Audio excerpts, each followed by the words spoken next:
اور کبھی کبھی گردن جھکا کے دیکھا کرو کہ دل میں رسول اللہ کی امت کا درد کتنا ہے. اگر کہیں حضور کی امت کا درد ہے تو پھر انشاءاللہ ذکر قیامت تک باقی رہے گا. پھر انشاءاللہ قیامت تک آنے والی نسلیں بھی آپ کا ذکر کریں گی اگر حضور کی امت کا درد سینے میں موجود ہے. اسی طرح سے پھر حضرت سلیمان کے لشکر میں نا ایک ہدہد نامی پرندہ بھی تھا. لشکر کا کارکن تھا پرندہ. ہدہد غائب تھا تو حضرت سلیمان کہنے لگا کدھر گیا وہ ہدہد؟ نظر نہ آ جایا سخت سزا دوں گا. یہاں تو کوئی اچھی خبر لائے گا. چونکہ وہ ہدہد پرندہ جاتا تھا تو خبریں لا کے دیتا تھا ورنہ سزا دوں گا. اتنی دیر میں ہدہد بھی آ گیا. تو یہ پرندے جو کارکن ہوتے ہیں بڑے سیانے ہوتے ہیں. کبھی بندہ ناراض ہو تو صحیح خبریں لے آتے ہیں. تو صحیح خبر لے کے آ گیا. آتے ہی آ کے بیٹھا تو اس نے حضرت سلیمان علیہ السلام نے کہا کہاں تھے؟ عرض کرنے لگا حضور میں ملک سبا گیا تھا. وہاں ایک عورت حکمرانی کرتی ہے, اس کا نام بلقیس ہے. بہت بڑے تخت پہ بیٹھتی ہے. 80 گز اس کا تخت لمبا ہے, 40 گز چوڑا ہے, اور شاید 80 من کے 80 ٹن اس کا وزن ہے. تو حضور وہ سورج کو پوچھتے ہیں. تو حضرت سلیمان نے فوراً خط لکھا, فرمایا جا کے اسے میرا خط دے دو کہ یہاں تو کلمہ پڑھ کے ہماری فرما بردار بن جائے ورنہ تیار ہو جائے. جو اللہ کے غیر کو پوچھتے ہیں ہم ان کے خلاف جنگ کریں گے. وہ جب لے کے گئے نا خط, یہ حدود گیا تو وہ میٹنگ کر رہی تھی, اس کے وزیر مشیر سارے بیٹھے تھے.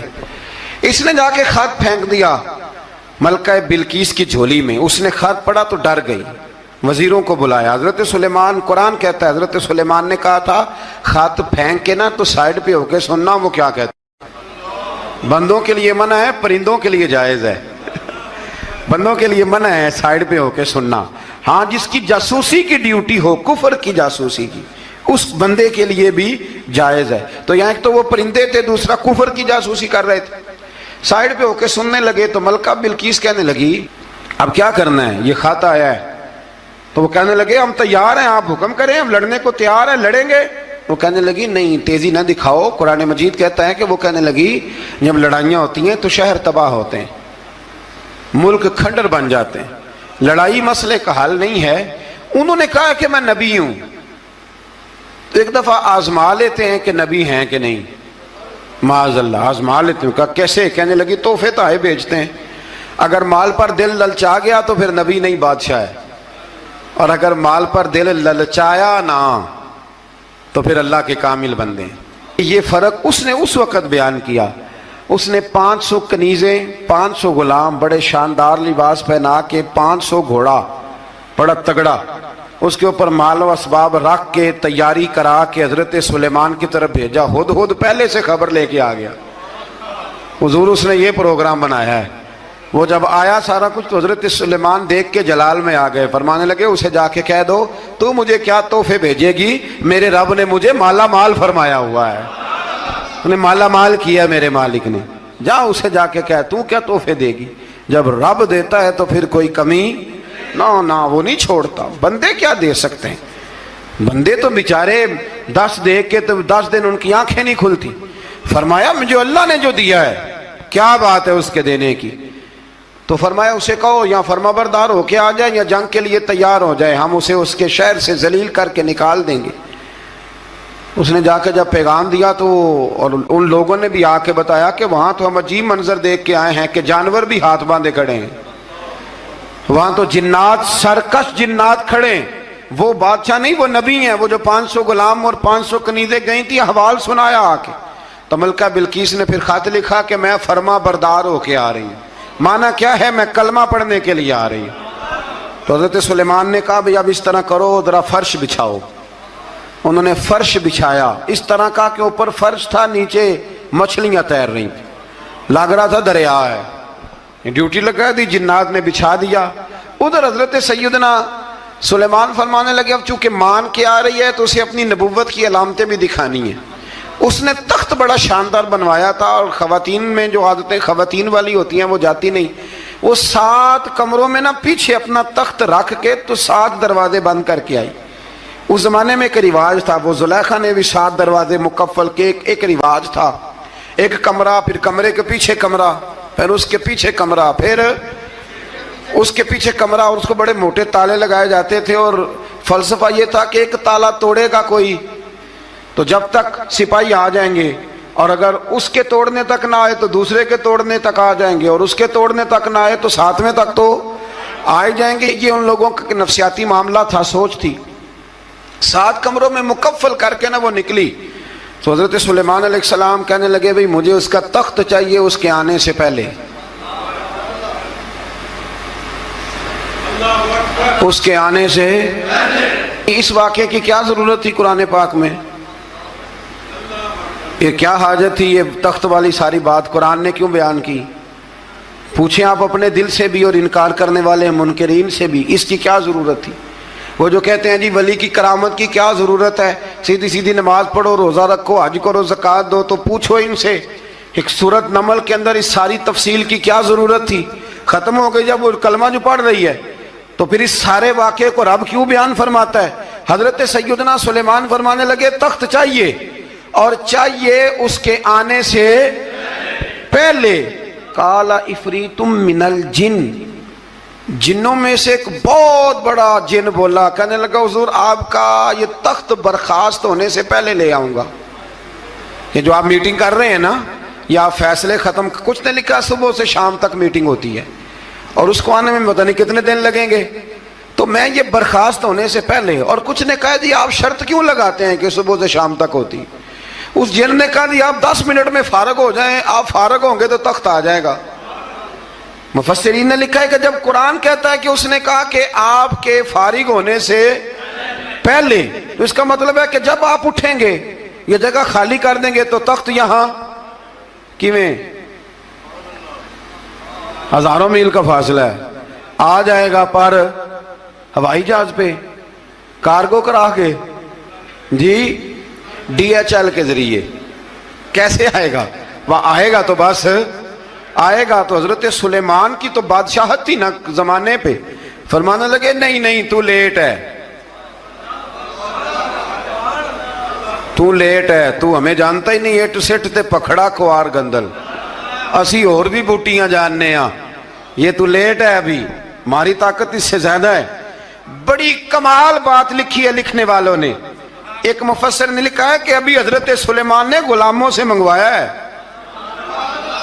اپنی بات کوئی نہیں کی، یہ حال ہے ان کے غلاموں کا، تو سردار کا عالم کیا ہوگا؟ حضرت سلیمان کہنے لگے بھی جلدی جائیے۔ قال الذی عنده علم من الکتاب انا آتیک بہ قبل ان یرتد الیک طرفک، تو اٹھا ان میں سے وہ جس کے پاس کتاب میں سے علم تھا،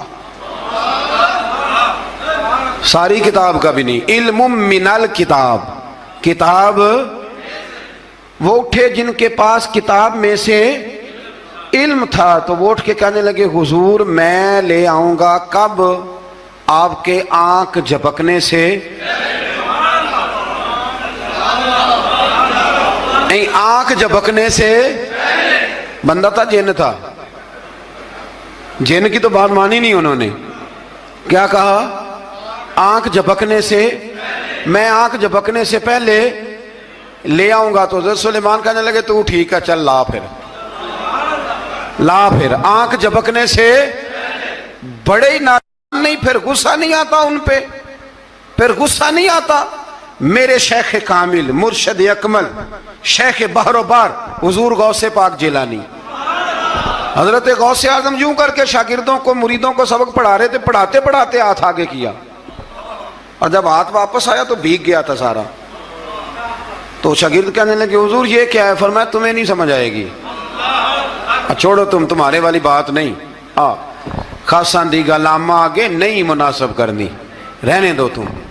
کچھ وقت گزرا تو کچھ لوگ آ گئے، ابھی کلاس ختم نہیں ہوئی تھی، کپڑے بھیگے ہوئے ہو، وہ شاگرد پہلے ہی منتظر تھے، کہا تمہیں کیا ہوا؟ کہنے لگے دریا میں جا رہے تھے، اچانک ہچکولیں آنے لگے، تو ہم نے کوئی کسی بے عمل کا بازو تو نہیں نہ تھاما، ہم غوث اعظم کے ماننے والے ہیں، تو دریا میں کہا یا شیخ عبد القادر جیلانی شیئا للہ، اللہ کے راستے میں مدد کرو، تو کہنے لگے بس ایک ہاتھ ہی آیا ہے، اور یوں کشتی کھینچ کے باہر نکالیا تو اب وہ شاگرد سارے چپ کر گئے، کہنے لگے جواب کیوں نہیں دیتے؟ انہوں نے کہا تم نے ہاتھ دیکھا ہے پہنچتا ہوا، اور ہم نے ہاتھ دیکھا ہے یہاں سے جاتا ہوا۔ تم نے پہنچتا ہوا دیکھا ہے تو ہم نے۔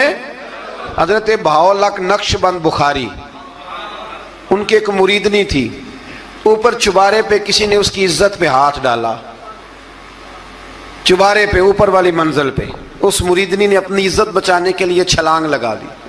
جب وہ نیچے گر رہی تھی تو حضرت بہاؤالحق نقشبند بخاری پہنچ گئے، نیچے کوئی ایسا بندوبست کر دیا، کوئی چارپائی بچھا دی، کوئی ایسا جس پہ وہ آ کے آرام سے گری اور بچ گئی۔ حضرت صاحب کی طرف دیکھ کے کہنے لگی حضور آپ کب آئے؟ فرمانے لگے پتر جب تو چبارے سے چلی تھی تب میں بخارے سے چلا تھا، جب تو چبارے سے چلی تھی نا تب میں بخارے سے چلا تھا، اور تیرے نیچے آنے تک میں بھی پہنچ گیا ہوں۔ میں بھی مالی دا کم راکھی کرنا، پل کچے ہون یا پکے، اے پیر مریداں دے سر تے ہی رہندا ہے، اے جھوٹے ہون یا سچے، یہ پکی غلامی کریں یا کچی کریں، پیر کی بھی مجبوری ہوتی ہے، کیا کریں، پیر مریداں دے سر تے ہی رہندا ہے، اے جھوٹے ہون یا سچے، کیا کیا جا سکتا ہے؟ دیکھیں نا، نافرمان بیٹے کا بھی تو جائیداد میں حصہ ہوتا ہے نا، نافرمان بھی ہو تو جائیداد میں حصہ تو، چلو باپ ناراض رہے گا تو اللہ ناراض رہے گا بات الگ ہے، پر جائیداد کا حقدار تو ہے نا، چاہے نافرمان ہی ہے۔ پیر مریداں دے سر تے ہی رہندا ہے، اے جھوٹے ہون یا۔ پھر وہ تخت آ گیا تو حضرت سلیمان سے پوچھا یہ کیا ہے؟ قال ھذا من فضل ربی، فرمانے لگے کچھ بھی نہیں۔ حضرت سلیمان کہنے لگے یہ میرے رب کا فضل ہے۔ شاید سب مفسرین نے بڑی بڑی باتیں کی ہوں، پر یہاں ایک قاضی ثناء اللہ پانی پتی رحمت اللہ علیہ کا فقرہ میں پڑھ رہا تھا، بڑا مزہ آ رہا تھا۔ قاضی صاحب فرمانے لگے اس آیت پہ، قاضی صاحب کہتے ہیں جن پر نرا فضل تھا، ھذا من فضل ربی، نرا فضل، فرمایا ان کی تو اتنی طاقت ہے کہ وہ ہزاروں میل دور سے 80 گز لمبا 80 گز چوڑا تخت آنکھ جھپکنے سے پہلے لے آتے ہیں، اور جن کے بارے میں اللہ فرماتے ہیں بشر المؤمنین بان لہم من اللہ فضلا کبیرا، فرمایا محبوب اپنے غلاموں کو خوشخبری دے دیں باقیوں پہ نرا فضل تھا، ان پر تو فضل کبیر ہے، ان پر تو بڑا ہی فضل ہے اللہ کا۔ تو فرمایا جن پر فضل کبیر ہو، ایک نہیں، اس پر میں بڑے دلائل دے سکتا ہوں، کرامات اولیاء پر میں بڑے ہی دلائل دے سکتا ہوں، بڑے۔ غوث اعظم رضی اللہ تعالیٰ عنہ کے پاس بادشاہ آیا تو کہنے لگا پیر تب مانوں گا جب سیب کھلائیں گے، سیب کا موسم ہی نہیں تھا۔ تو حضرت صاحب آتے ہی اسے کہنے لگے اب تو میری ولایت کو سیبوں پہ تو نہ تول، اب سیب کھلائے تو ولی یا نہ کھلائے تو ولی کوئی نہیں، یہ تو اب میری ولایت کو سیبوں پہ تو نہ تول۔ تو حضرت صاحب نے یوں ہاتھ اٹھایا تو اللہ نے 2 سیب عطا فرمائے۔ تو وہاں جملہ ہے حضور غوث اعظم کا، فرمانے لگے اگر اللہ حضرت مریم سلام اللہ جو بنی اسرائیل کی ولیہ ہیں، ولی ہے نا، وہ نبی تو نہیں نا، عورت نبی نہیں ہو سکتی، فرمایا اگر اللہ انہیں بغیر موسم کے پھل دے سکتا ہے میں تو محمد عربی کا نوکر ہوں۔ فرمایا اب نہ 2 سیب آئے تھے، تو وہ کہنے لگا میرے تو دل میں 1 سیب تھا نا، تو حضور غوث اعظم نے نا 1 سیب مجھے دیا، 1 میں نے کھایا تو 1 غوث پاک کھانے لگے۔ کہتے ہیں میں نے منہ میں رکھا ذرا ترش تھا، تو میرے چہرے کا وہ رنگ دیکھ کے نا، اثر دیکھ کے کہ تلخی محسوس، تو غوث اعظم کہنے لگے میرے والا کھا۔ تو 1 انہوں نے کاٹ کے ٹکڑا دیا، کہتے کھایا تو بڑا میٹھا تھا، تو میں نے کہا حضور آئے تو دونوں ہی غیب سے ہیں، تو آپ کے والا میٹھا ہے میرے والا کڑوا ہے، تو آپ فرمانے لگے آئے تو دونوں غیب سے تھے، پر ایک کو ذرا ظالم کے ہاتھ لگ گئے ہیں نا، اس کو تنبیہ بھی کر دی کہ ظلم سے باز آ جا، تنبیہ بھی کر دی، فرمایا ہاتھ ظالم کے لگ گئے اس لیے ترش ہو گیا، سیانا بن، 1 نہیں 20 درجنوں۔ لیکن پتہ نہیں کیوں لوگ اڑ گئے، پتہ نہیں کیوں کڑ کے آ گئے کرامت اولیاء کے معاملے میں۔ بالکل ابھی کسی حدیث میں یہ نہیں آیا کہ اس زمانے میں ولی ہوں گے تو اس زمانے میں ولی نہیں ہوں گے۔ حضور نے فرمایا میری امت کبھی گمراہی پر جمع نہیں ہوگی۔ اقبال کہتے ہیں اولیاء کیا ہوتے ہیں؟ اولیاء کیا ہیں؟ جواسیس القلوب۔ اقبال کہتا ہے ولی کا بہت بڑا ولی تم نے دیکھنا ہو تو اسے دیکھو جو تیرے دل کا جاسوس ہے۔ چلو یہ مشکل بات ہے، میں نہیں چھیڑتا، لیکن جو تیرے وہ جاسوسی کرتا ہے، پر کرتا ہے تیرے دل کی، وہ تیرے دل کا جاسوس ہوتا ہے۔ دوستو ویڈیو اچھی لگے چینل کو سبسکرائب، لائک، کومنٹ اور شیئر کرنا نہ بھولیے گا۔ جزاک اللہ۔